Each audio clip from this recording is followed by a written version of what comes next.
We're live. Here we are. So nice. We brought him back twice. Ladies and gentlemen, Frank Rich. Let's go. What's up, man? I was watching that intro. I'm like, this looks new. This was not live 2 weeks ago. Then I saw a clip from the last time I was on, and I was like, you know what? The day is made. Like, I could end tonight, get canceled after the end of this conversation, and my life has been made. I have made it into the intro reel for the evening rants. Let's go. Yeah, I'm pretty excited about it. You know, it's as we grow this podcast, it's not something we had like $10 million of funding, so we got a studio and everything. So we're starting from the grassroots level, and it's really cool because we're able to improve every day. And long term, we got big plans for this thing. I think it'll be a fun time. But how have you been, Frank? How have you been, Alan? I've been good, guys. I've been real good, man. Feedback from the last time I was on has been pretty great. I shared that with my audience, and the guys really loved what we got into. Man, that's awesome. I've been phenomenal. Your episode was absolutely captivating. It was phenomenal. And it was something that people needed to hear, something we needed to talk about. I actually posted, I never post this stuff on my Instagram. And someone's like, well, with all this stuff going on in the world, why would we care about porn? And it's like, well, could be one of the reasons the stuff is going on in the world, because it all comes down to human behavior, human psyche, you know, the constant drive for that dopamine hit. I think it was probably when it comes to self-improvement, just diving into how to become better men and how to, you know, how to make yourself the best you ever. I think it was one of the best podcasts I've ever seen, not being biased, but just like, hey, we need to look at these things. We need to look at how we can become better people, and how this readily accepted form with OnlyFans growth and all these other forms of pornography, including softcore porn on Instagram and hardcore porn on Twitter. I think that we need to look at what is this doing to our young men and women. Yeah, well, we talked a lot about the weakening, the feminization of men, and why is that an important conversation to have in today's time? Strong men create good times. Good times create weak men. Weak men create hard times. Hard times create strong men. We're somewhere in between hard times being created by weak men and strong men being built up out of these hard, difficult times that we're in right now. So the conversation is very relevant to today's world. Yeah, I think you're seeing that too. I think there was something, I'm trying to find it right now, where this gentleman, here it is right here. Alan, I'm actually going to, kind of weird. I'm pulling up Alan's tweet right here. What? Yeah, I mean, that's how good it is. It's actually the example. I'm going to pull this up right here because I think this will kind of tell you, I don't know if this is our example of a strong man, but I think this is something we could easily talk about that shows you, you know, what happens when strong men stand up. And I love this one. Yeah. This I know really what you're good. done. So, yeah. So this guy goes to, is he at Columbia? I'm not sure. He's at Cornell. All right. So, I think we can play. I think we could play this on YouTube. I'm pretty sure we can. But anyway, let's play this. Watch the last word he says. Say something. Say something.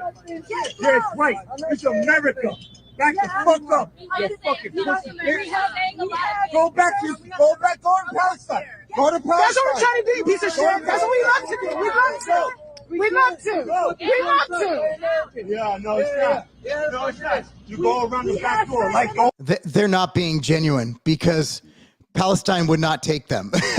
No, they would not last a minute in the Gaza Strip. Like they would be. It wouldn't last because they don't agree religiously, philosophically with their lifestyle. So you can't go over there and be flamboyant, I think is the term, and be accepted. So that shows you they have no idea the cultural differences and the freedoms we have in this great country. All you want to come here, right? Fuck out of here. Fuck out of here. Get the fuck out of here. I swear, say something.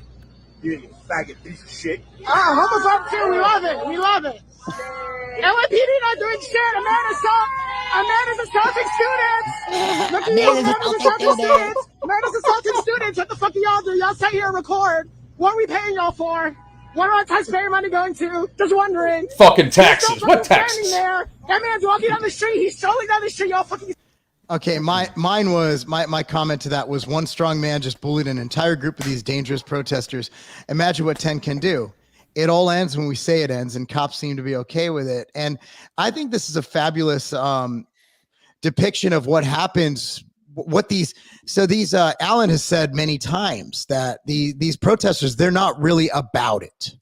They're not about it. They can't defend themselves. Where one man, brass knuckles, these people literally bring sticks and weapons and pepper spray.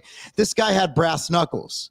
And I just think it's astounding. And wherever you stand on the war, I think that regardless of the issue, it shows that if you stand up to these people, and again, who do they usually bully? Not a guy like that. That guy's not jacked. He's a formidable individual, but he's not jacked. He's not like a professional MMA fighter. He's just a strong guy with a New York accent who's like, I've had enough of this. And what are you going to do about it? Do something. So remember, he's probably, there had to be over 10 people around him, and none of them stepped him. What do you guys take from that? Nobody wants to be first. I say it all the time. Because here's the thing. He was definitely looking for trouble. That's why he's clearly wearing his bracelets. But I think at some point in time, if you're looking for trouble on campus, trouble's going to find you. And a lot of people that trouble finds in our world today aren't ready for trouble to find them. So much weirdness. Like, well, he's wearing brass knuckles. So what the fuck? So I'm sorry, but in today's world, if you're walking around a college campus or you're walking around New York City, I'd just be fucking wearing them. If you're gonna carry, you carry. I normally have a longer blade and a blade on me at any given fucking time. I don't carry my brass knucks with me, but are they in my car? Mm-hmm. Yeah, they are, because I'm not gonna be carried by 6. I'll be judged by 12. Frank, what do you think about this, man? Yeah, trying to think of a different perspective I can kind of add to this. We know that a good percentage of these protesters aren't even college students of the universities that they're protesting on. They're paid from an outside organization to be there to protest. They've probably been told that they're there for one specific purpose. They're not bought into the belief. They're there for a paycheck and maybe to cause some ruckus. So when you're not deep emotionally tied to the cause that you're screaming and protesting for, then the will to put your life on the line for it is not going to be there. Like if they truly cared to their core the way that they're trying to protest about what they're protesting, they would have gotten into it with that guy. But that's not what they got paid for. They got paid to show up there, to cause some ruckus, to protest, not to get into a physical scuffle with another grown man. That's kind of one perspective and angle that I think is kind of maybe what could be happening here as well. I completely agree. Yeah. The other thing I was thinking about is how they immediately tried to get the police to do something.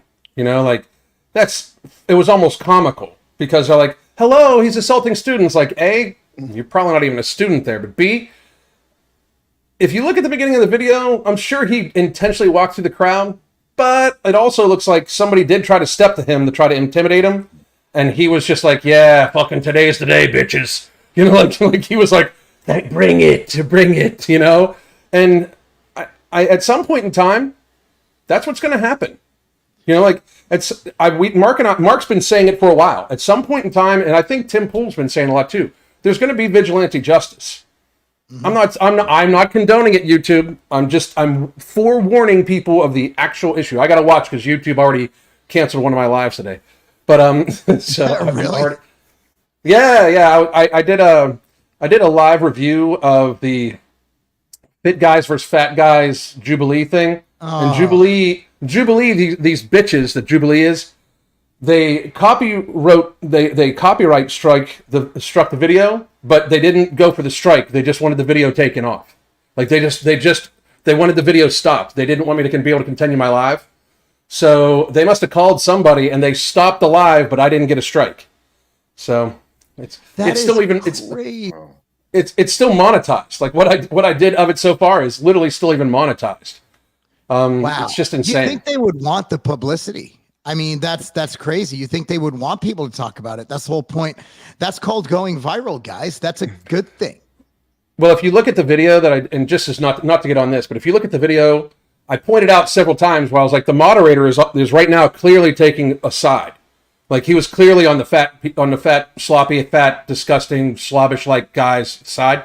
You know, the guys that couldn't see their penis if they probably don't even know what it looks like anymore. We're looking down, like because they haven't seen it in forever. Those guys. But he was clearly like taking their side and almost like speaking like towards Myron from Fresh and Fit and Greg Doucette. Like almost like, oh, but you really think this? Like you're not moderating anymore. You're part of the conversation. Mm-hmm. And I pointed that out a couple times, but yeah, so and you know me, I'm not going to be careful anyway. I don't give a fuck. But it's fucking crazy. Yeah, I think this is a good example. This video that again, like they will not, and we've brought this up so many times. They pick on weak men. Like you look at the conservative people who go to these protests, right? Who cover it. Savannah's the bravest. She's like 5'2", 106 pounds. You know, honestly, the biggest guy there is probably Alex Stein, and he doesn't look like he could really throw down. You know, he's a bigger guy, but he's not a physically intimidating guy. And this is just a broad-chested guy who probably carries his work in that cooler. You know the construction coolers, the little igloo playmates. That's what this guy reminds me of. He's just a hard nose, like get out of my way, don't mess with me, like your classic Boston, New York kind of roughneck. And this guy's like, I'm sure he didn't go seeking this. He didn't go up. He was probably walking through. And he had brass knuckles because he knows what's going on. And there's another video I'll play later. This one I will not play on YouTube of what happens in these cities. And so you're in a city that's dangerous, that's riddled with crime. You're always at risk of being attacked in broad daylight. And you're not allowed to hold real weapons. So what are you going to do? Brass knuckles. At least then, if you're defending yourself, it makes the punch much more effective. So I think this guy... without full context of this video, I'm just going to go out on a limb and say this guy was just like walking through, trying to get his stuff done. And they probably said, pledge your allegiance to Palestine. He's like, no. And they're like, oh, you're a white supremacist. He's like, you know what? I've had enough. Let's go. Do something. And I've done that before and it always, thankfully it worked. No one ever did anything, but like, he's like, do something. Yeah, I thought so. You know, in my opinion, that just shows you that these kids are cowards. And if you look at their pictures, you look at their mugshots, these are not physically intimidating individuals. And if you watch them fight, it's not a fight. It's like a bunch of girls getting together doing a cat fight. And you listen to that guy, where's the police? We're going to go to Palestine. Dude, trust me. You do. If you can't handle that guy in New York, you cannot handle anyone in that area. No shit. You're not going to step up to the IDF. You're not going to step up to the Palestinians who do not agree with your lifestyle. It's just sheer ignorance. These are supposed to be, for the ones that are college students, these are supposed to be the smart ones, the enlightened ones, the future leaders. These kids are dumb as bricks. Like they just don't understand. They have such this bubble ignorance where we live in this great country where we can protest. We do have freedoms.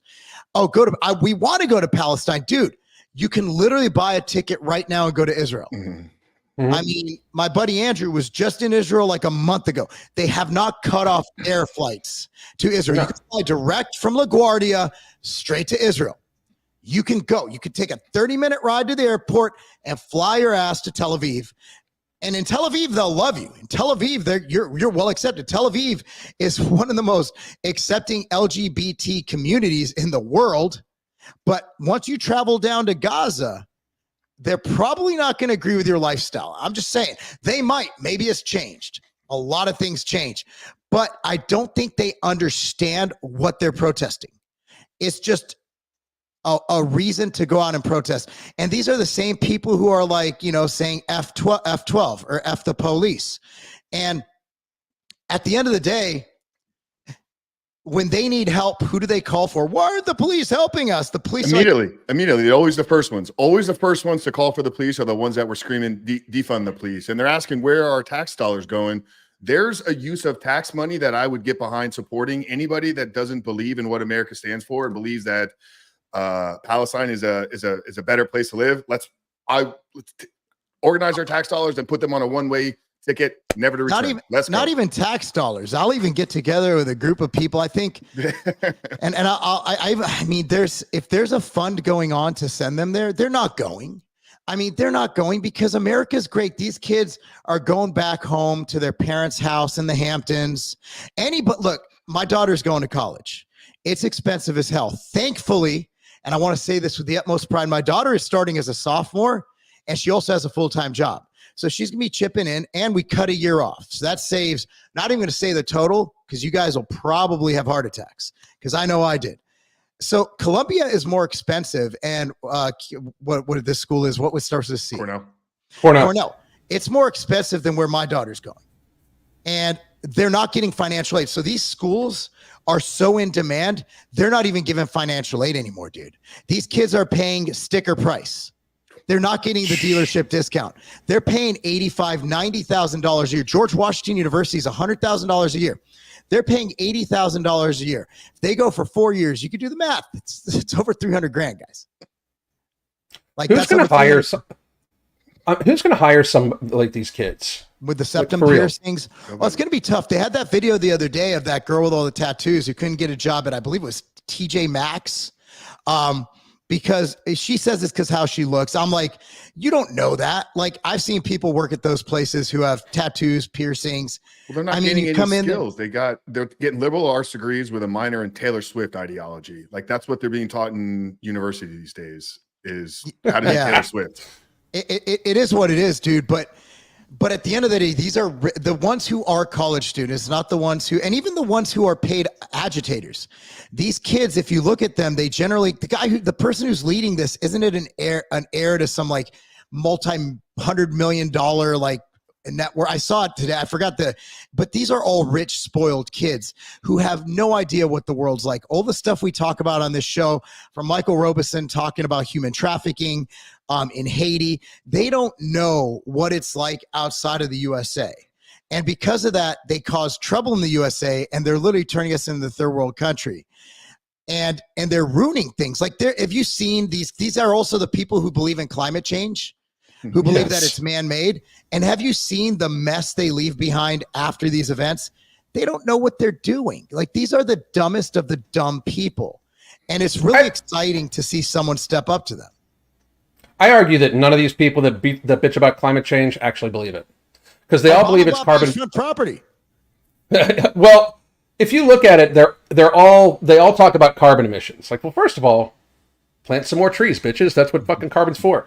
But secondly, if they were really about it, because that's what Mark even said earlier, you got to be about it. Like, let's be real. Like, it would be easier to believe that I'm a climate activist. I'm trying to grow all my own food, raise all my own meat, fucking collect my rainwater and shit like that. Like, I'm trying not to impact shit. You know what I mean? Yeah. But these people, like, most of these, it's very strange because a lot of climate change activists are fat, and when you're fat, when you're fat, you're harder on the fucking, like, you put more just in waste alone. You put more waste into the environment because you eat more, because we have eyes and we can tell you eat more. Mm-hmm. You know, but like the reality is, like, the overconsumption that leads to this shit causes more production, more transportation, more packaging, more waste, more everything like that. But have we ever heard Al Gore talk about, like, maybe we shouldn't be fat as fuck as a country? Like, maybe we should ask people to not eat so much? Yeah, he's fat too. Yeah. They're all of them. If you're fat, you can't talk about the climate and you can't talk about health. You should be disqualified from having an opinion. If you have an opinion, keep it to yourself, because you're gluttonous. You're eating too much. You're not moving enough, and you're consuming things. And then you have Taylor Swift, climate activist number one, who's, I mean, I can drive every day for the rest of my life in my SUV, my Denali XL Yukon, and I will still not even be near the emissions she did this year alone for her tour. And you're telling, and there's no reason for her tour. Tour's not doing, it's entertaining people. So she's not like going around saving children. She's not using those flights to pick up refugees from Haiti from human trafficking. She's using that to make money, and she's making a lot of other people. I hear she's amazing. Like she actually like gave each of the people driving trucks, by the way, driving trucks, big rigs that burn a lot of fossil fuels. She gave them all like $100,000 just for no reason, just as a bonus. Like I do think she's a good person. I do think she cares about people, but I think she's detached. I think she's like all of them. They're detached from reality. Because they're better than us. She believes she's an elite. She shouldn't have to cut back because the world needs my music. She believes that she's on this level, but the peasants, we're the ones who have to sacrifice. Did you see that she once took, like not too long ago, she took a what would have been a 37-minute car ride, airplane ride. Like got in her private jet to fly what would be 37 minutes by car.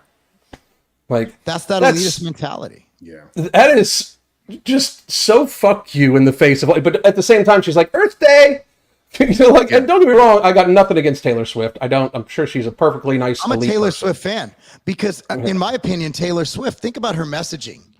She's not skanky. Like she wears revealing clothes for outfits, but that's like saying that I'm skanky because I wear posing trunks for bodybuilding. It's performative arts. I understand that. And honestly, with an ass stat flat, who cares? And another thing is with Taylor Swift. Oh, they're gonna come for you now. The Swifties are going to come for you. You can't say the truth to them. Are they fucking kidding me? No, but here's the truth, though. She's promoting trying to find a man and settle down. She's had no children out of wedlock. She's a serial long-term relationship haver, which means that she's searching for Mr. Right. Unfortunately, it's like, us three trying to find a wife in the fitness industry, right? Like she's searching among celebrities who are all hedonists. Like you're not gonna find your ideal mate there. She's not looking for her partner at Sprouts, like in the produce section. Like she's going at these rich guys, like they just churn through them. They just don't, because they're all narcissists. So Taylor Swift's messaging, I believe we should be embracing as conservatives. We should be embracing that message. I think it's a great message to the youth. I think it's weird when people go crazy in their Swifties, but like her message is, hey, I want a boyfriend. I want to get a husband. I want to settle down. And I want to have a family. I don't know why conservatives hate her so much. I understand like the hypocrisy, but overall, would you rather have her messaging or Nicki Minaj? I mean, I completely agree. I find her attractive. I like all butts matter, Alan. I like Nicki Minaj. You find Nicki Minaj attractive?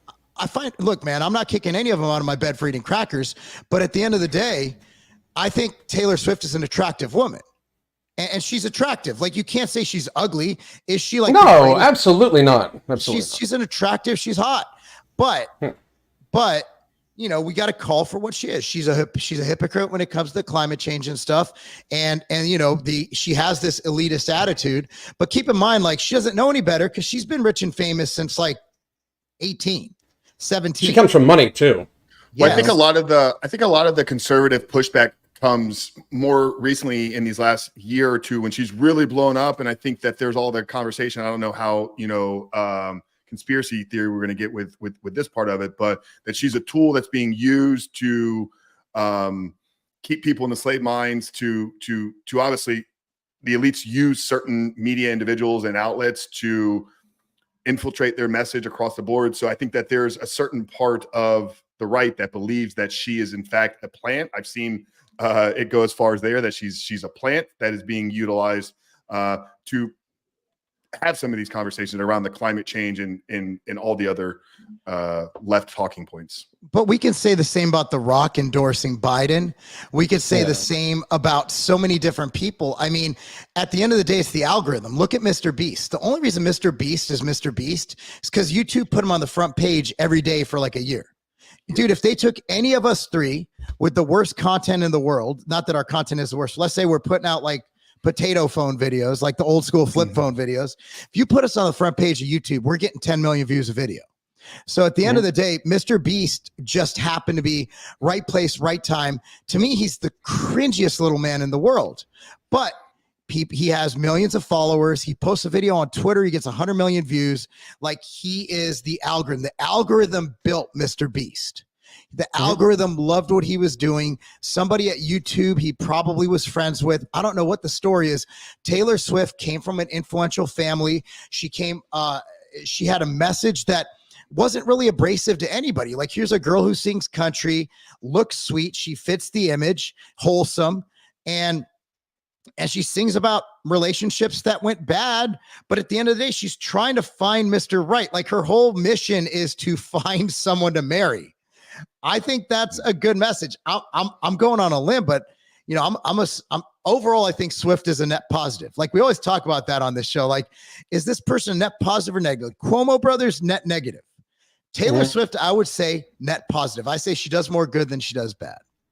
Yeah, it's confirmed. Mark's a Swiftie. The last 10 minutes have gotten us to the point where Mark has convinced us that he is a Swiftie and he's confident about it. But Alan, to your point, why isn't the message of eat healthy, get in shape, discipline, all these things being taught? And why isn't that where the conversation leads to? Because those things require personal responsibility. And if you have a society of personal responsibility, you can't entrap them into a slave mind. So there's the answer as to why that's not the message. Well, that's the scratch of the surface. Like, it's money and power, right? Like, the pharmaceutical industry runs the world right now. Of course. And when people don't realize this, it's insane. Like, the healthcare industrial complex, which is what it is. We should start calling it, just like the military industrial complex, we should start calling it what it is. The healthcare industrial complex, there's no fiduciary benefit to them curing people or people being healthy at all.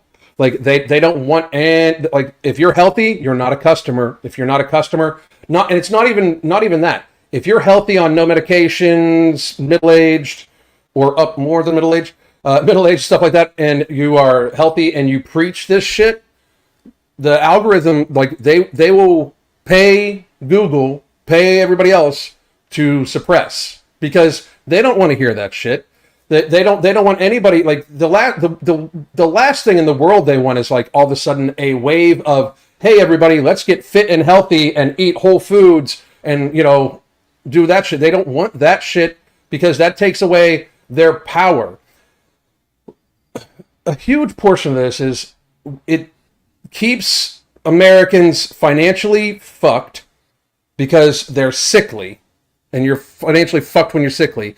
They spend so much money on food. Like, if there was a park hopper video of this 26-year-old woman. We should even play it at some point in time, because I mean, I know I'm biased because I talk about weight loss and obesity a lot, but it's a real societal issue. Like, it ties into almost everything political, and no politicians talk about it because nobody even gives a like.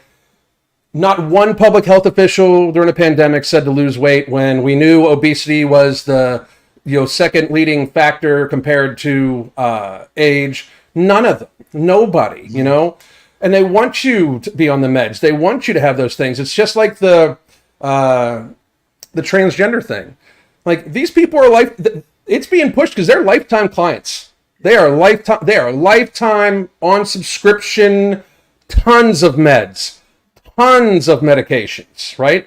And the younger that they start them, the better. The average age of a woman starting on pharmaceuticals in America, guess. You guys guess. Both of you give me a guess. What's the average age? It's got to be like 12. Well, no, even, I mean, with ADHD and stuff. I was going to go a little higher because I think it's the average. I was going to go closer to like 14 or 15. I'm going to go 7. It's I'm going to 14. go 14. Ah, 14. damn it. Hey, guys, but on that note, it's 30 minutes. Do you want to pop over? So before we because it's going to get crazy. YouTube, we're going over to rhymeswithbumble.com. Rhymes with that, might have an R in front of the umble, and / Tiger Fitness and / Alan Roberts, of course, are live on X. And I wanted to play this video before we go, and this will be the opening topic, and then we're going to open up the floor for probably a good 20 minutes, talk about human trafficking. Frank Rich will get into that. So with that being said, let's play this. Let me go to this video, and let's play this thing. 1 second here. Oh, my goodness.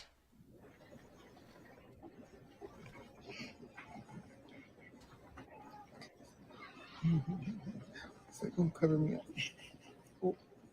Oh. What is he doing? But I can help it. Look at my hands compared to his whole body.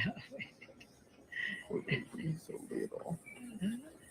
5 pounds and 10 ounces. Really? Almost 20 inches long. Hello. You can keep holding. I'll text you a couple things on him Okay. while you hold him. Okay. What do you have to do to him? He needs his blood sugar check. Okay. And then I just am gonna get blood pressure and temperature. His appetite, and then we'll feed him. But you can hold him all. Okay. I've already assessed him. Okay. It's the first time I held little Dylan. He peed all over me. This is my life now. But we can change the diaper. On that note, do we want to play the intro or just go? I know Frank's short on time, so let's go Let's right just into go it. over. Give me All one right, second. Let me remove us.